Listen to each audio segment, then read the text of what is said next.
Sulong ni Parañaque 2nd District Representative Brian Raymond Yamsuan ang House Bill number 5242 o ang Abogado para sa Bayan Act na layong magbigay ng libreng pag-aaral sa law students kapalit ng 2 taong serbisyo sa gobyerno. Sa ilalim ng Legal Scholarship and Return Service Program, makakatanggap ang mga kwalipikadong estudyante ng libreng matrikula, allowances at review fees para sa bar exam. Kapalit nito, obligado silang maglingkod sa gobyerno sa loob ng 2 taon matapos makapasa sa bar. Ayon kay Yamsuan, layo ng panukala na tulungan ang mga nangangarap maging abogado habang tinitiyak na magkakaroon ng sapat na mga abogadong magsisilbi sa PAW at iba pang ahensya ng pamahalaan.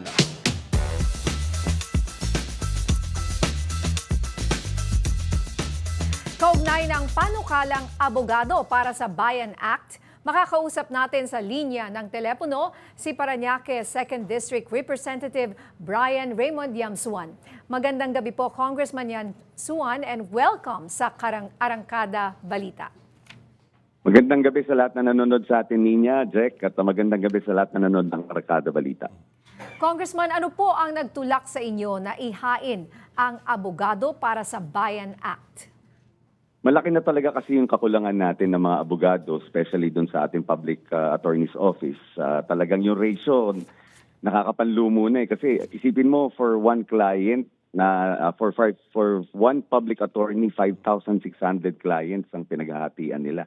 At talagang nahihirapan na rin yung mga kababayan natin, especially yung mga indigents, saka yung mga nasa laylayan ng lipunan na talagang maka-avail ng public attorney para sa kanila. At yung jail system natin, kita nyo, masyado nang marami ang nandun at iba, napaka-petty lang ng mga crimes na nakukumit. Kaya lang, dahil walang nagre-representa sa kanila, medyo talagang nahihirapan din yung ating mga opisyalis ng BJMP na talagang maibsan yung mga legal processes dun sa lugar na kung saan talagang kinakailangan na yung mga abogado. At syempre, tinitignan din natin yung sitwasyon ng ating mga kababayan din, especially yung ating mga kababayang mahihirap. And Congressman, I'm sure gumawa kayo muna ng study bago nyo inano itong act po na ito.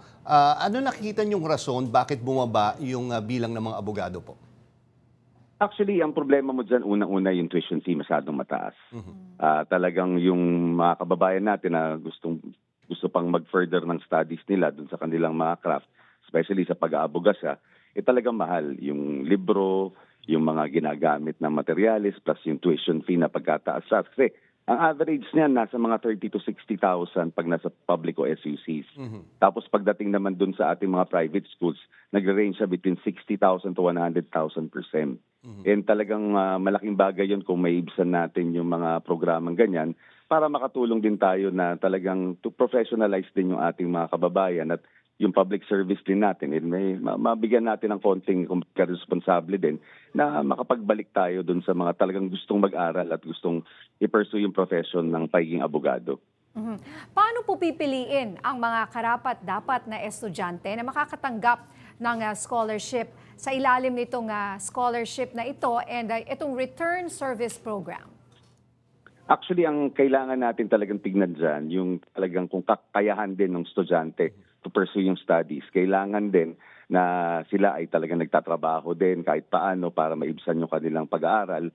Yung mga working students na talagang meron naman mga ongoing na trabaho pero gustong mag-aral sa gabi at gustong iangat din yung kanilang mga career pagdating sa public service. At isa rin dyan, tignan din natin yung mga nasa private kumbaga areas na gusto talagang magkaroon din ng opportunity to study at may kakulangan lang talaga sa tuition na pambayad nila. And yung implementing rules and regulations naman natin dyan, ensure natin na yung pag-process natin ng mga papeles nila, kaakibat dun sa mga requirements na kailangan natin para tuloy-tuloy. Kasi mahirap, bigyan natin ng scholarship tapos hindi nila maitutuloy eventually. Sayang lang. So, yung process parang yung ano yan eh. Kung titingnan nyo, di ba, may tertiary education subsidy at saka yung tunong-dunong program na ginagawa ngayon ng CHED. Yung mga requirements noon talagang strict yung implementation para tuloy-tuloy yung pag-aaral ng estudyante, yung 20,000 subsidy na ibinibigay namin dun sa mga estudyante na scholars namin para dun sa mga tunong-dunong at tertiary education subsidy, ganun din yung gagawin naming requirements in terms of, kumbaga, pag-comply dun sa pagpipili ng mga kandidato natin para dito sa ating abogado para sa Bayan Act.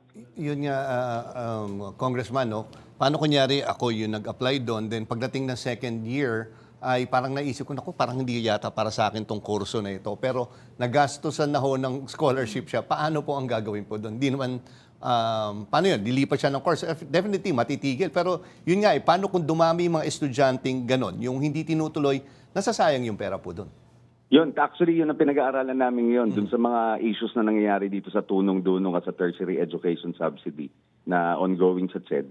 Ganun na rin ang ginagawa namin ngayon. Pinag-aaralan na namin mabuti. Tinitignan din namin yung background, tinitignan din namin yung mga qualification at tinitignan din namin yung psyche nung estudyante. At naging masinsin na rin actually ang CHED sa pagtingin sa mga kwalipikado na pinapasok natin sa programa kasi para nga maituloy natin. At tama ka dyan, Jack, yung sinasabi mo, totoo yan, na kukunin tapos biglang magbabago, magsishift ng karir kasi yung mga mitigating circumstance na nangyayari minsan sa buhay ng tao, di ba? Na bigla nagkaroon ng problema sa pamilya, hindi na kayang ituloy, nagkasakit si ate, nagkasakit si tatay, hindi na sila, kumbaga, kompletong pamilya na nagtatrabaho. Nagkakaroon talaga ng problema along the way. Pero sana naman, ito ay makatulong din dun sa pag-ibsan natin ng problema natin sa kakulangan na abogado dito sa ating bansa. And ang akin naman dito, just put forth natin yung program muna and then unti-unti natin tignan yung mga magiging problema along the way. Pero tingin ko naman in the kumbaga yung overall picture nito, malaki maitutulong talaga doon sa ating mga kababayan na gusto talagang i-pursue yung career nila sa public service, especially sa pag-aabokasya. Naisip ko rin na, Congressman, baka pwede rin itong gawin sa mga medical professionals, like mga doktor, mga nurse. Iba, ang mahal rin kasi mag-doktor even mag-nurse. Oo, tama yun. Kasi alam mo, doon sa mga profesyon ng abogado at saka yung pagdodoktor, ang gusto nating instill dyan yung values and discipline, yung social responsibility. Kasi minsan, di ba, pag graduate na abogasa, nakakalimutan na yung mag-pro bono. Nakalimutan na yung maging, kumbaga, doktor sa baryo. Diba? Naalala mo yung doktor sa baryo, talagang meron mga magkakaklase na mga nagtapos ng doktor, bumababa talaga sa mga komunidad, tumutulong. At ayun din yung gusto ko ngayong i-enhance. And ako naman kasi, kaya nabuksan din yung isipan ko dito dahil dito sa amin sa syudad ng Parañaque, ang laki talaga ng kakulangan ng mga abogado sa aming public attorney's office.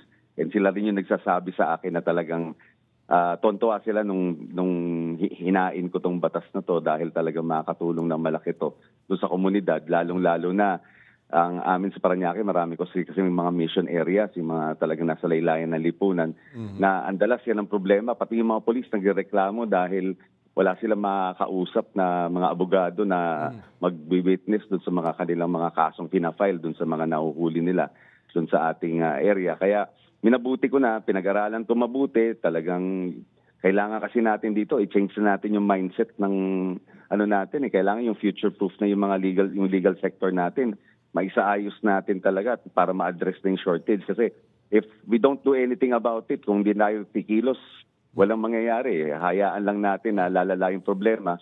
Baka itong 5,600 per public attorney, baka mas lalong lumaki pa to, diba?